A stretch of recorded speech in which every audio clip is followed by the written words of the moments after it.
मागध राज्य का राजकुमार श्रोण बेहद उद्दंड था। उसको दूसरों के अपमान में आनंद की अनुभूति होती थी। दूसरों को अपमानित करने में वह उम्र का ख्याल भी नहीं करता था। जब माता पिता उसकी हरकतों से बहुत परेशान हो गए तो उन्होंने अपने महल में भगवान बुद्ध को आमंत्रित किया। बुद्ध जब महल में आए तो उन्होंने राजकुमार के विषय में सभी बातें सुनी। उन्होंने राजा से राजकुमार को प्रवचन में लाने के लिए कहा। श्रोण अपने पिता के साथ आया और प्रवचन की समाप्ति पर वह बुद्ध के चरणों में लौट गया। बुद्ध के वचनों से प्रभावित होकर वह बौद्ध धर्म में दीक्षित हो गया। उसका जीवन पुनर्तः बदल गया। कुछ समय बाद उसने प्रायश्चित करने के लिए अन्न जल का त्याग कर दिया। उसके इस कठोर प्रण के विषय में जब भगवान बुद्ध को ज्ञात हुआ तो वे उसे देखने आए।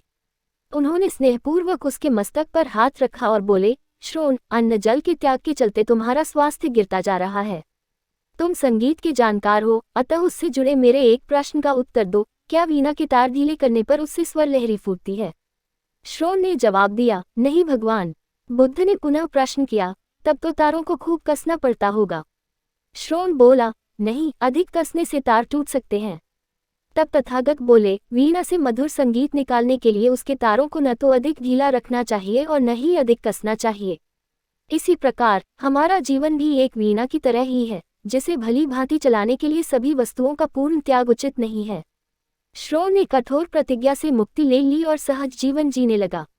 यह कथा जीवन को नैसर्गिक तरीके से जीने पर बल देती है, जिसमें उचित आवश्यकताओं की पूर्ति और अतिरिक्त इच्छाओं पर नियंत्रण का संदेश शामिल है। यदि जीवन को आवश्यकता, पूर्ति और संयम के संयोग से संचालित किया जाए तो परम शांति प्रदायक होता है।